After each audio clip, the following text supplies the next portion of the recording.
हे hello किसान भाइयों, मैं हूं आपका मछली वाला भैया उन्मेष डहरिया, फिशरीज ग्रेजुएट एंटरप्रेन्योर, और आप देख रहे हैं ऑस्कर फिशरीज। किसान भाइयों, हमारे भारत में सबसे ज्यादा इंडियन मेजर कार्प मछली का पालन किया जाता है और आपको तो पता होगा कि मछली पालन में लगभग 60 से 70% हमारा जो खर्च आता है वो मछली के खाने में आता है। तो आज का वीडियो इसी पर होने वाला है कि अगर आप आईएमसी मछली पालन या फिर आप इनफैक्ट एक्सोटिक कार्प मछली मतलब सिल्वर, ग्रास या फिर कॉमन कार्प मछली का पालन करते होंगे तो उसके लिए सबसे अच्छा और सबसे बेहतरीन प्रोटीन युक्त आहार को तैयार करने की विधि आज मैं आपसे शेयर करने वाला हूं। सारी विधि साइंटिफिकली प्रूवन है और जितने भी मैं आपको उसमें इंग्रेडिएंट्स बताने वाला हूं उसको जितने प्रतिशत में आपको बताया जाता है उसी प्रतिशत में आप मिला करके मछली को खिलाइए। बढ़िया आपका 25 से 28% प्रोटीन वाले जो फीड हम लोग कंपनी वाले फीड खिलाते हैं उससे ज़्यादा बेहतर खाना आप अपने फार्म पर ही बना सकते हैं। तो इसके लिए आपको लगभग 5 से 6 चीज़ों की ज़रूरत पड़ेगी, जिसमें सबसे पहले आता है आपका सोयाबीन का जो डस्ट आता है उसको आपको उपयोग करना है। प्लांट युक्त आहार में सबसे ज़्यादा प्रोटीन आपके सोयाबीन के डस्ट में ही होती है। लगभग 40 to 45% प्रोटीन है वो आपके सोयाबीन की खली में आपके प्रेजेंट रहती है। उसके साथ आपको प्रयोग करना है मस्टर्ड ऑयल के मतलब सरसों की खली। इसमें लगभग 25 to 32% तक की प्रोटीन है वो उपस्थित होती है। यह भी बहुत अच्छा सोर्स है प्रोटीन का। तीसरे नंबर पर आती है आपकी राइस ब्रैन, जिसको अपन धान का कना भी बोलते हैं। इसमें लगभग 12% प्रोटीन है वो उपस्थित होती है। इसी वजह से इसको हम लोग एज अ कार्बोहाइड्रेट सोर्स के रूप में अपने फीड में इंक्लूड करते हैं। उसके बाद अपन यूज करेंगे दोस्तों कॉर्न डस्ट की, जिसको हम लोग भुट्टे का आटा बोलते हैं। जो भुट्टा होता है उसको हम लोग पीस करके जो यूज करते हैं उसमें लगभग आपकी 10 से 15% के बीच में प्रोटीन लेवल उपस्थित रहता है। मतलब ये आपके कार्बोहाइड्रेट सोर्स के रूप में ज्यादा हम लोग प्रयोग करते हैं। साथ ही साथ आपको पर किलो कम से कम 15 ग्राम नमक जो आयोडीन युक्त होता है उसको आप अपने फीड में मिलाएंगे। साथ ही साथ आप लगभग 1% आप उसमें विटामिन मिनरल मिक्सचर का भी प्रयोग करेंगे। तो दोस्तों ये तो हुआ आपका इंग्रेडिएंट लिस्ट कि क्या क्या इंग्रेडिएंट्स को आपको उपयोग में अपने खाने को लाना है। अब बात करते हैं दोस्तों कि कितने कितने प्रतिशत में आप अपने इन खानों को मिलाएंगे। तो सबसे पहले हम लोग बात करें सोयाबीन की खली की दोस्तों, तो लगभग इसको 20% आपको अपने खाने में मिलाना है। उसके बाद राइस ब्रैन जो होता है उसको लगभग 50% आपको राइस ब्रैन की मात्रा है उसको मेंटेन रखनी है। एमओसी को रखना है आपको 20%। कॉर्न डस्ट को रखना है, जो भुट्टा होता है उसका जो आटा होता है उसको 10% आपको रखना है। नमक यूज़ करना है 15 ग्राम प्रति 1 किलो खाने में। और विटामिन मिनरल मिक्सचर रखना है पर किलो खाने में कम से कम 1 ग्राम, 1 से 1.5 ग्राम आप ये विटामिन मिनरल मिक्सचर का भी अच्छे कंपनी का आप प्रयोग करेंगे। ये तो हुई आपके इंग्रेडिएंट्स को कितने आपको प्रतिशत में मिलाना है। अब बात करते हैं दोस्तों कि आखिर इसको तैयार करने की विधि क्या है।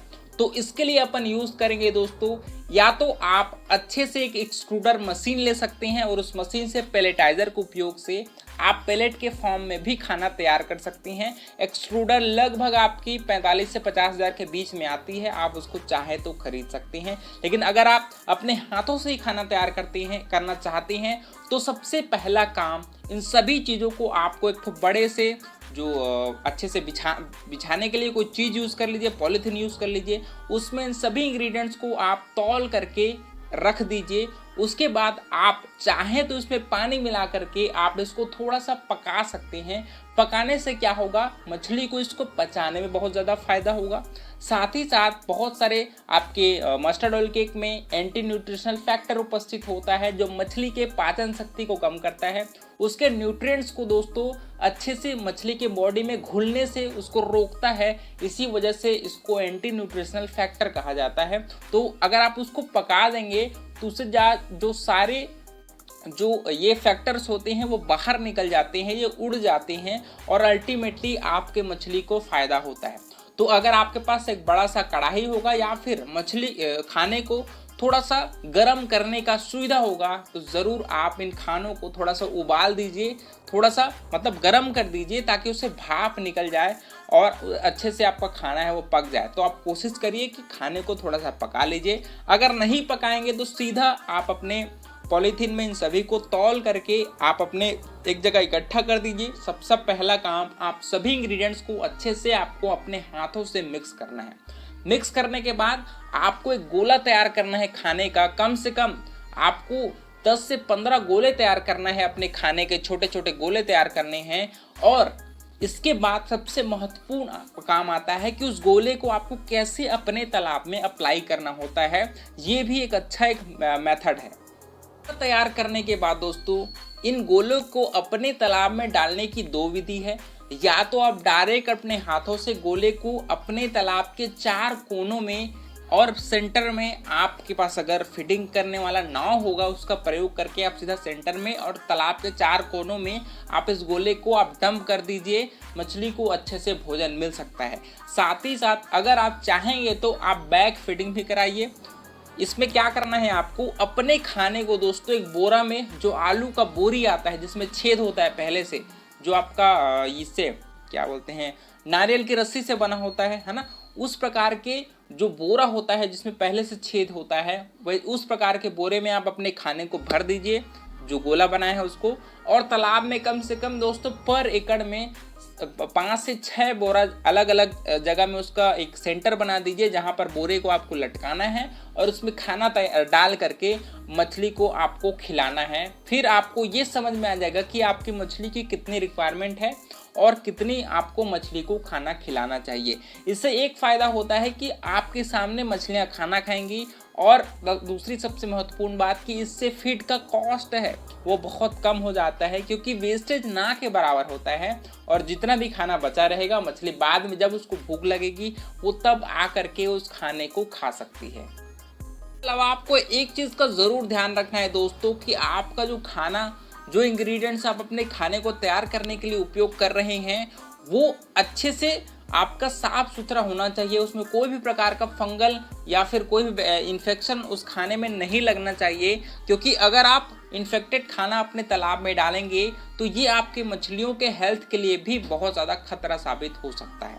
तो आपको अपने खाने को एक ड्राई जगह में, जहाँ पर अच्छे से सीपेज वगैरह का कोई भी दिक्कत मत हो, उस जगह में आप स्टोर करिए। और सूखा खाना है वो आप अपने तालाब में यूज़ करिए। बहुत ही अच्छा आपकी मछलियों के लिए खाना तैयार हो जाएगा। इस खाने का कॉस्ट लगभग, अगर आप FCR की बात करें तो IMC मछली को अगर आप फार्म में फीड खिलाते हैं तो इसका FCR 1.5 से लगभग 1.8 तक चली जाती है। ठीक है, तो लगभग आपका 60 से 65 रुपया खर्च है वो 1 किलो मछली को तैयार करने में आता है। तो इस प्रकार से आप लगभग 50 to 60 रुपीज़ प्रॉफिट है वो 1 किलो मछली के पीछे आप कमाते हो, अगर आप फार्म मेड फीड खिलाते हो तब। तो किसान भाइयों, इस प्रकार से मैंने सभी इंपॉर्टेंट चीज़ों को आपको समझाने की कोशिश किया है। आशा करता हूँ वीडियो पसंद आया होगा। वीडियो को लाइक ज़रूर करिए। ऑस्कर फिशरीज पर नए हैं तो चैनल को सब्सक्राइब करना बिल्कुल मत भूलिएगा। मिलते हैं अगले वीडियो में किसान भाइयों, तब तक के लिए बड़ों का सम्मान करिए, छोटों को प्यार करिए और खुद का ढेर सारा ख्याल रखिए। Thank you, thanks for watching.